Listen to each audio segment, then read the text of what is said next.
तो आ चुका है तुम्हारा मास्टर एक और नया चैप्टर लेके। हम देखते हैं कि शिन शॉप पे आ चुका है, जो कि अपनी अच्छी तरीके से अपनी जॉब कर रहा था, लेकिन शिन साकामोटो की काफी ज्यादा तारीफ करता है कि वो कितने ज्यादा ऑसम है, कितने ज्यादा माइंड ब्लोइंग। तो रिटायर होने के बाद भी इतना तगड़ा लड़ रहे थे, उन सबको तो आपने एक झटके में निपटा दिया।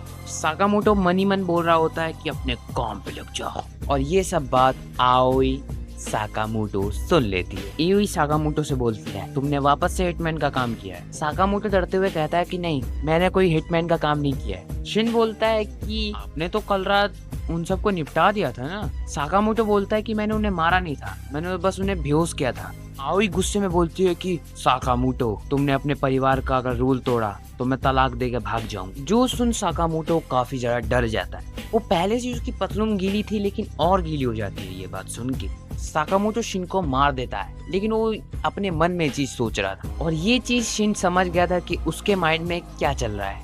ये दोनों मामू लोग आए थे अपना कुछ सामान लाने, लेकिन शिन देखता है कि साकामोटो मोटे मोटे प्यारे प्यारे बंस ले रहा था, जो कि इतने दूर से बस एक बन लेने आया। और शिन वापस से साकामोटो से पूछता है ये फैमिली प्लान है क्या, तो साकामोटो उसे वापस नहीं बताता। शिन लोगों का माइंड पढ़ सकता था, जिसकी वजह से साकामोटो उससे खुल के बात नहीं करता था, क्योंकि शिन उसके माइंड से सब कुछ पढ़ लेता था। और अगले ही सीन में हम देखते हैं कि साकामोटो की बाहों में एक लड़की जाके गिर जाती है, और जिसके कारण साकामोटो के प्यारे बंस नीचे गिर जाते हैं। और ये बन गिरने का समय कुछ मुझे देखा देखा सा लगा, तो मैं समझ गया था कि आगे क्या होने वाला है, साकामोटो रोने वाला है।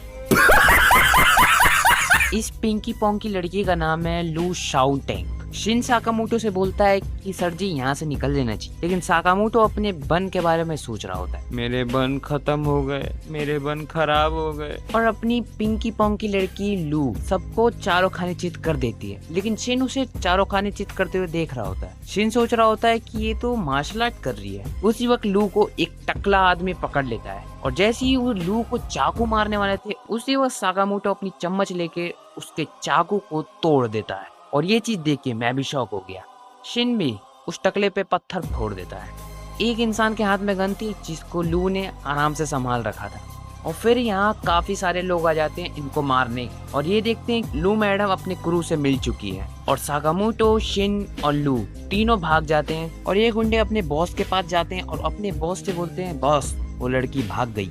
उनका बॉस बताता है, हमने उस लड़की को पाने के लिए उसके पूरे क्लैन के सारे मेंबर्स को निपटा दिया, लेकिन तुमसे एक लड़की पकड़ी नहीं गई। और अगले सीन में हम देखते हैं कि दो नए बंदों की एंट्री हो चुकी थी। उनमें से एक बंदे ने उसका सर तोड़ दिया था। इन दोनों भाइयों का नाम है सोनही और बाचो, और ये दोनों ही थे भाई जो कि है सबके लिए तबाही। तो इनका बॉस बोलता है कि तबाहियों, तुम्हें एक काम करना है, उस लड़की से चाबी लानी है। अगर ये चाबी मेरे पास होगी, इस पूरे ब्लैक मार्केट पे मेरा राज होगा। और यहाँ हम देखते हैं कि तीनों के तीनों अभी भी भाग रहे होते हैं। शिन को पता चलता है कि ये लड़की एक माफिया की बेटी है, और उस फैमिली का नाम लू क्लैन है। लू इन्हें बताती है कि वो लोग मेरी चाबी के पीछे पड़े हैं, जो कि उसको उसके पेरेंट्स ने दी थी। शिन अपनी खुली एडवाइस देता है कि इस चाबी को फेंक दे, लेकिन लू बताती है कि नहीं, इस चाबी को बचाते बचाते मेरे माता पिता भी गुजर गए, कि तुम टेंशन मत लो, ये काम मेरा है। जैसे ही लू जाने वाली होती है, साकामोटो उससे सवाल पूछता है, तुम्हें बन बनाने आते हैं? और लू बताती है कि मेरे डैड ने बनाना तो सिखाया था। शिन बताता है कि हमें इस झमेले में नहीं पड़ना चाहिए। साकामोटो बोलता है कि आज की शॉपिंग यही खत्म करते हैं, अब हम इस लड़की को बचाएंगे।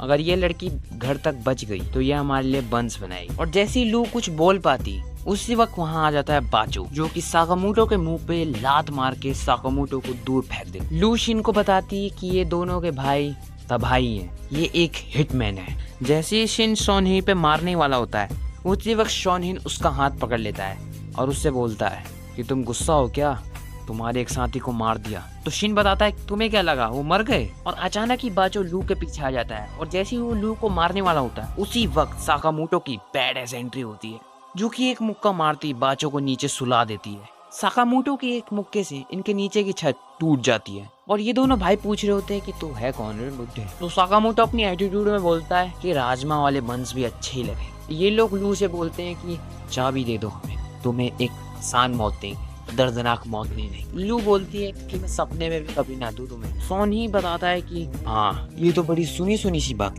याद आ गया, तेरे पेरेंट्स ने भी यही बात की थी, उनको बड़ी दर्दनाक मौत मिली थी। और ये बात सुनकर लू गुस्सा हो जाती है जो कि इन पे हमला करने वाली थी और साकामोटो एक रैप्टे में इसको पीछे फेंक देता है। शिन लू को बताता है कि गुस्से में किया गया हर काम गलत होता है। लू बताती है कि उसके परिवार का सारा खजाना उस वॉल्ट में पड़ा हुआ है। ये दोनों भाई लू पे एक कुनाई फेंक के मारते हैं लेकिन साकामोटो उसे पकड़ लेता है। लू सोच रही होती है कि ये लोग मेरे को बचाने पे क्यों लगे पड़े। और अगली सीन में हम देखते हैं साकामोटो का फ्लैशबैक। ठंडियों का मौसम था, क्रिसमस का टाइम था। साकामोटो एओई के लिए गिफ्ट लाया था और उसके मुंह पे लगा था खून। एओई जान जाती है कि साकामोटो अभी किसी का मर्डर करके आ रहा है। ये खून में लपटा हुआ गिफ्ट मुझे नहीं चाहिए। एओई गुस्से में कहती है अगर तुम ये अपना घटिया काम नहीं छोड़ोगे तो हम दोनों कभी साथ नहीं रह सकते। और अपनी बातचीत खत्म करके एओई वहाँ से कूद जाती है और अपना भाई इतना रोमांटिक हो चुका था कि उसके लिए वो वहाँ से कूद जाता है और दोनों साथ में बर्फ पे जाके कूद जाते हैं। और एओई बोलती है कि मैं समझ सकती हूँ, मेरे मरने के बाद तुम अकेले हो जाते इसलिए तुम कूदे थे ना। हाँ, इसी फीलिंग को प्यार कहते हैं। साकामोटो आओई से प्रण लेता है कि अब मैं ये काम छोड़ता हूँ और उसने जितने भी पाप किए हैं उसका प्रायश्चित करूंगा अपनी सीधी सादी लाइफ जी के। और ये बात सुन के शिन भी काफी ज्यादा इमोशनल हो जाता है। अब समझ आया उनका फैमिली रूल। और यहाँ हम देखते हैं कि लड़ाई शुरू हो जाती है साकामोटो और इन हिटमैन से।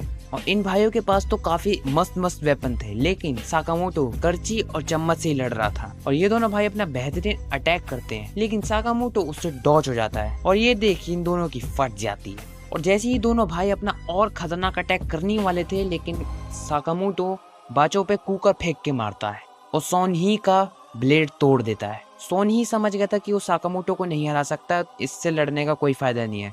तो वो लू पे जैसे ही अटैक करने वाला था और जैसे ही सोच रहा था उसी वक्त शिन उसके माइंड को पढ़ लेता है और उसको मुंह के बल गिरा देता है। और इसी वक्त साकामोटो इस पे फ्रिज फेंक के मारता है और एंड टाइम में शिन इन दोनों भाइयों को रस्सियों से बांध देता है। और अगली सीन में देखते हैं इनके बॉस को जो कि काफी ज्यादा गुस्सा हो रहा था, ये निकम्मे अभी तक नहीं आए। और अगली सीन में देखते हैं कि साकामोटो और शिन इन दोनों की बॉडी इनके बॉस के पास ले जाता है। इनका बॉस काफी ज्यादा शॉक हो जाता है कि ये दोनों अंदर कैसे आए, मुझे कैसे नहीं पता चला। और हम देखते हैं कि लू पीछे से आके और उसके गर्दन पे चाकू तान देती है और बॉस उससे माफी मांगता है, छोड़ दो मुझे, छोड़ दो, मैंने कुछ नहीं किया। और काफी मुक्कालात बरसा के अपना रिवेंज पूरा कर लेती। इनके बॉस का किस्सा खत्म करने के बाद लू उस वॉल्ट को अपनी चाबी से खोलती है और जैसे ही हम देखते हैं कि वॉल्ट के अंदर काफी सारा सोना पड़ा हुआ था और इस रूम में किताबें, सीडी, खिलौने भी रखे हुए थे। और शिन देखता है कि किताब में लिखा हुआ था कि लू क्लैन का जो लीडर होगा वो अपने सबसे कीमती चीज यहाँ रखेगा। और हम देखते हैं कि लू के डैड ने एक शैंपेन की बोतल रखी जो कि लू के बड़े होने के बाद पीना चाहता था उसके साथ। और यहाँ हम देखते हैं कि साकामोटो ने वो बंस अभी बचा रखे थे